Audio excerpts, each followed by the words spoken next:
શિયાળો આવે અને હાથ પગ અને સાંધાના દુખાવાની ઘણાને તકલીફો હોય છે, તો એવા જ દુખાવા માટે રામબાણ, આખી મેથી અને મગની દાળનું શાક આજે આપણે બનાવવાના છે।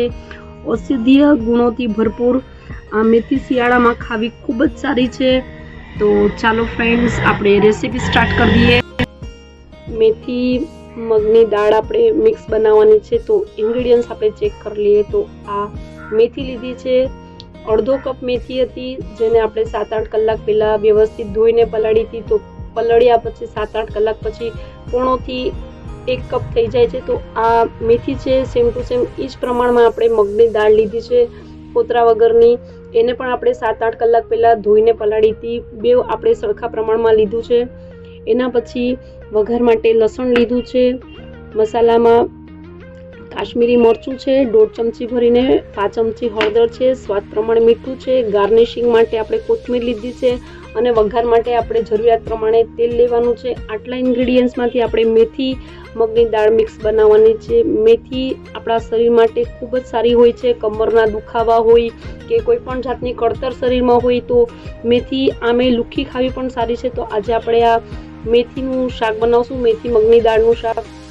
તો ફ્રેન્ડ્સ, આપણે એક નોનસ્ટિક પેનમાં તેલ નાખી દીધું છે અને ગેસ ચાલુ કરી દીધું છે। આ તમે જોઈ શકો છો, તેલ નાખીને રેડી કરી દીધું છે।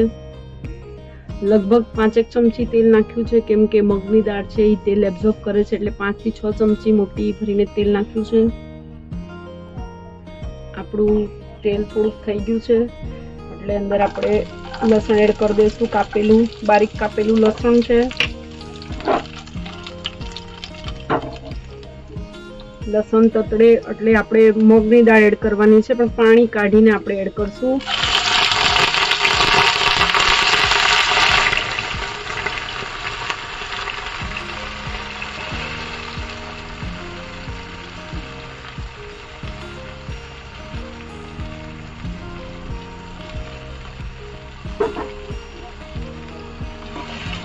હવે વ્યવસ્થિત હલાવી અને આપણે જે હળદર અને મીઠું લીધું છે, સ્વાદ પ્રમાણે મીઠું છે અને 5 ચમચી જેટલી હળદર છે એ એડ કરી દઈશું। મીઠું આપણે પહેલા નાખશું તો દાળ આપણી ફટાફટ ચડી જશે।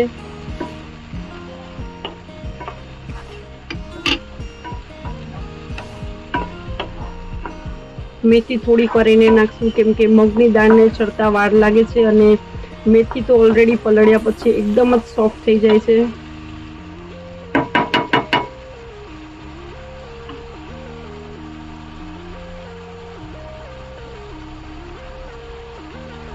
અને સ્લો આંચ પર 1 મિનિટ સુધી ઢાંકીને રહેવા દેશું।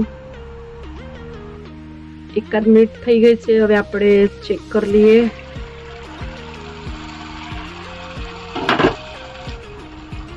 તમે જોઈ શકો છો, થોડું ઘણું પાણી અંદર મગની દાળ જ્યારે એડ કરી ત્યારે પાણી હતું, એ પણ પાણી બળી ગયું છે, તેલ છૂટું પડી ગયું છે અંદરથી, પણ દાળ હજી કાચી છે। હવે આપણે આ સ્ટેજમાં મેથી એડ કરશું। મેથી પણ આપણે ધોઈને જ રેડી રાખી હતી, પણ પાણી આપણું હમણાં એડ કરવાનું નથી મેથીનું। મેથી પણ પાણી કાઢીને જ આપણે એડ કરશું। ડાયાબિટીસના પેશન્ટ હોય કે ડિલિવરી વાળી લેડીઝ હોય, જેને સુવાવડ આવી હોય, બાળક આવ્યું હોય, એના માટે આ મેથીનું શાક જે આપણે બનાવીએ છીએ ખૂબ જ ફાયદાકારક થાય છે। કમરના દુખાવા હોય, હાથ પગના સાંધાના દુખાવા હોય, એ બધા માટે મેથી અક્ષીર રામબાણ ઈલાજ છે। તો હવે આને આપણે થોડીક વાર માટે ચડવા દેશું। 50% ચડી જાય પછી આપણે અંદર થોડું પાણી એડ કરવાનું છે, બાકી મગની દાળ નીચે ચોટી જશે। આમ તો નોનસ્ટિક છે એટલે વાંધો નથી આવતો, પણ છતાંય મગની દાળ થોડી તો બેસી જાય છે। તો આપણે ઢાંકીને 1 મિનિટ માટે રહેવા દેશું। મેથીનું પાણી ફેંકવાનું નથી, મેથીના પાણીનો ઉપયોગ કરશું। મગની દાળનું પાણી ફેંકી દેશું તો ચાલશે, બાકી મેથીનું પાણી છે જેમાં વિટામિન્સ જ હોય છે, તો એ આપણે વાપરવામાં લેવાનું છે, એટલે મેથીનું પાણી આપણે ફેંક્યું નથી અને આને 1 મિનિટ માટે ઢાંકીને રહેવા દેશું। તો 1 મિનિટ જેટલો સમય થઈ ગયો છે। આ તમે જોઈ શકો છો, પાણીની ઓસ વળે છે, આપણે એ અંદર જ પાડવાની છે। શાક બનાવીએ સ્ટાર્ટિંગથી લઈને એન્ડિંગ સુધી આપણે ગેસ એકદમ સ્લો જ રાખવાનો છે. સ્લો આંચ પર બનેલું શાક છે એનો ટેસ્ટ સારો લાગે છે એકદમ. તો હવે આપણી મેથી અને આપણે મગની દાળ જે નાખી છે એ ચેક કરી લઈએ, થોડી ઘણી ચડી ગઈ હોય તો. કેમ કે મગની દાળને ચડતા સમય લાગે છે. 60-70% જેટલી ચડી ગઈ છે. હવે આ જે લાલ મરચું છે એ એડ કરી દેશું. કાશ્મીરી મરચું નાખ્યું છે એટલે તીખાશ નહીં લાગે, ફક્ત કલર લાગે છે. અને મરચું નાખીને આને વ્યવસ્થિત આપણે હલાવી લઈશું. ખાવામાં જેટલી ટેસ્ટી છે એટલી જ શરીર માટે ગુણકારી આ મેથી છે. ઠંડીમાં 3 મહિનામાં 2 થી 3 વાર તો આ મેથીનું શાક ખાવું ખૂબ જ જરૂરી છે.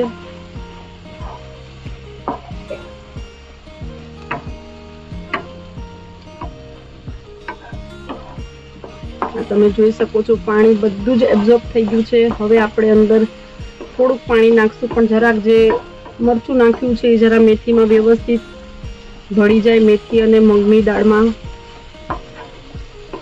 આપણો પહેલા વિડીયો અપલોડ થઈ ચૂક્યો છે, મેથીની ભાજી અને મગની દાળનું શાક આપણે બનાવેલું છે. હવે આ આખી મેથીનું શાક છે. મને તો આ શાક ખૂબ જ ભાવે છે. તમને કેવું લાગે છે આ શાક ચોક્કસથી કમેન્ટ કરજો. હવે જે મેથીનું પાણી જે છે એ આપણે આમાંથી 5 ગ્લાસ જેટલું એડ કરી દઈશું. પાણી હજી આમાં લાગશે કેમ કે મગની દાળ છે એ પાણી એબ્ઝોર્બ કરે છે, એટલે પાણી આની અંદર હજી થોડું લાગી જશે.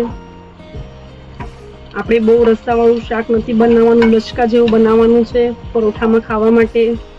અને ડિલિવરી વાળી લેડીઝ હોય તો રોટલા સાથે આ શાક ખૂબ જ સારું લાગે છે. હવે થોડુંક પાણી બીજું છે. ટોટલી આપણે 5 ગ્લાસથી થોડુંક વધારે પાણી એડ કરી દીધું છે. આ બધું જ પાણી લગભગ એબ્ઝોર્બ થઈ જશે. હજી મગની દાળનું બી પાણી રાખ્યું છે, પાણી એબ્ઝોર્બ થાય તો એમાંથી આપણે યુઝ કરવાનું છે. કેમ કે બધી વસ્તુ આપણે ધોયેલી છે એટલે પાણી આપણે વાપરશું તો કાંઈ વાંધો નથી આવતો. જે એની અંદર પાવડરનો ભાગ હોય છે, મેથી હોય કે મગની દાળ હોય, કઠોળ હોય કોઈ પણ, તો એના પર પાવડર લાગેલો હોય છે, એટલે એ બધો પાવડર આપણે ધોયા ત્યારે નીકળી ગયો છે. તો એ પાણી આપણે જે પલાળેલું પાણી છે એ આપણે વાપરવાનું છે. તો હવે 1 થી 1.5 મિનિટ પાછું આપણે એને ચડવા દેશું. તો 1 થી 1.5 મિનિટનો સમય થઈ ચૂક્યો છે. શાકમાંથી તમે જોઈ શકો છો તેલ છૂટું પડી ગયું છે, છતાંય હજી મગની દાળ કાચી છે કેમ કે પાણી પણ એબ્ઝોર્બ વધારે કરે છે મગની દાળ, અને ચડતા પણ સમય લાગી જાય છે. તો હજી અંદર આપણે થોડુંક પાણી એડ કરી દઈશું એટલે મગની દાળ ચડી જશે. ટોટલી 7-1 મિનિટનો સમય લાગે છે આ શાકને બનતા. તો હવે બીજો અડધો ગ્લાસ પાણી એડ કરી દઈશું.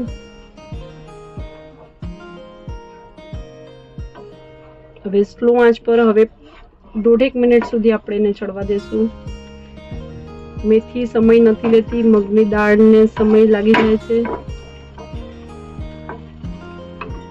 સાદા લોયામાં બનાવો તો થોડી વારના અંતરે આપણે એને હલાવતા રહેવાનું, બાકી મગની દાળ તળિયે ચોટી જાય છે. હવે આને ઢાંકીને 1.5 મિનિટ સુધી મૂકી દઈશું. 1.5 મિનિટનો સમય થઈ ગયો છે. આપણું શાક લગભગ ચડીને રેડી થઈ ગયું છે. આ તમે જોઈ શકો છો. પાણી જેટલું પણ નાખ્યું હતું એટલું બધું એબ્ઝોર્બ થઈ ગયું છે. નોનસ્ટિક વાસણ છે છતાંય મગની દાળ નીચે તળિયે થોડી ઘણી ચોટી જાય છે. તો ફ્રેન્ડ્સ, આપણું મેથી મગની દાળનું શાક સર્વ કરવા માટે એકદમ રેડી છે. તો ચાલો સર્વિંગ બાઉલમાં આપણે એને સર્વ કરી લઈએ.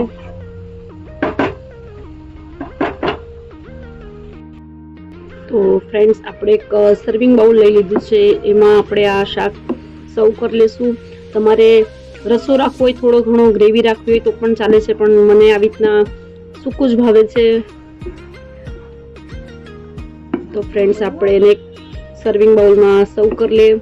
જરાય મેથી આમાં કડવી લાગતી નથી. ઘણા લોકો વિચારે છે કે મેથીનું શાક છે તો કડવું લાગશે, પણ ફ્રેન્ડ્સ જરા પણ મેથીનું શાક આ કડવું લાગતું નથી. તો ગાર્નિશિંગ માટે જે કોથમીર છે એ થોડીક સ્પ્રિંકલ કરી લેશું. તો આપણી આ મેથી મગની દાળની રેસીપી એકદમ રેડી છે.